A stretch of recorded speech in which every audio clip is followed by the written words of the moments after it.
حيث تحدثنا عن تراجع مستوى في هذا الموسم، والآن يكملها ببطاقة حمراء لا نعرف إن كانت مستحقة أم لا، لأن هذه البطاقة الحمراء أعتقد كانت مبنية على حالة الفوضى التي حدثت ربما في الملعب. لا نعرف إن كان يستحق كيتا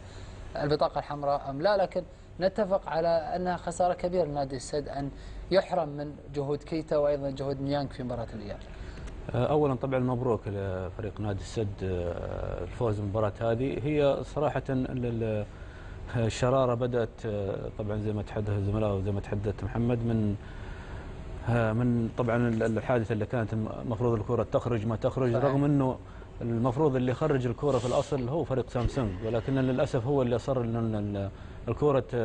تلعب. ولما خرجت الكرة من حق لاعب السد أنهم يلعبون الكرة، يعني لأن الكرة الآن أوت سايد بالنسبة لهم ولعبوا منها واستفادوا منها كهدف. كيتا صراحة بكل أمانة هو الشوط الثاني تحسن نوعا ما، يعني شاهدناه يدافع، شاهدناه أيضا يعني لاحظ في هاللقطة إلى الآن كيتا هو من تعرض للضرب. يعني أنا أعتقد أن دخول رجال الأمن بالعامية بدل يكحلونها عموها بطوا عينها، يعني أعتقد لو استمرت المسألة بين اللاعبين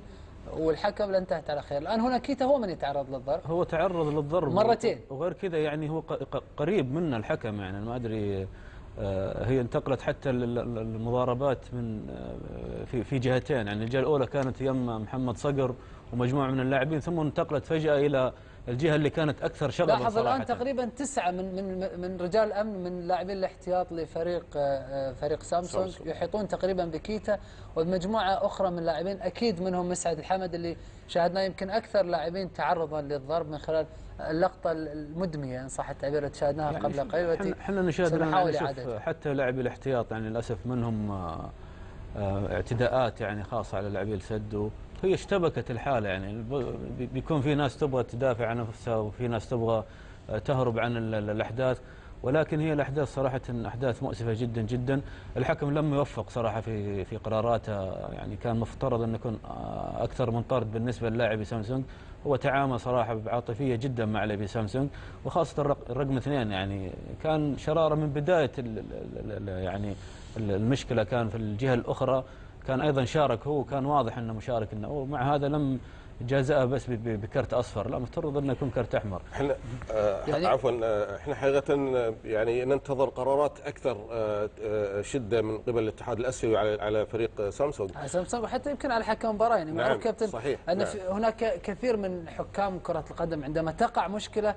يقوم بحلها بإعطاء بطاقتين للاعبين من كل فريق، وهذا تقريبا ما حدث. بطاقة حمراء لكيتا، بطاقة حمراء للاعب فريق سامسونج، على الرغم من مشاركة تقريبا 20 أو 30 فردا من لاعبي فريق سامسونج، من احتياطي سامسونج، من مصوري هذه المباراة، من رجال الأمن، ومع ذلك النتيجة كانت طرد لأحد اللاعبين وطرد لمساعد مدرب فقط. نتمنى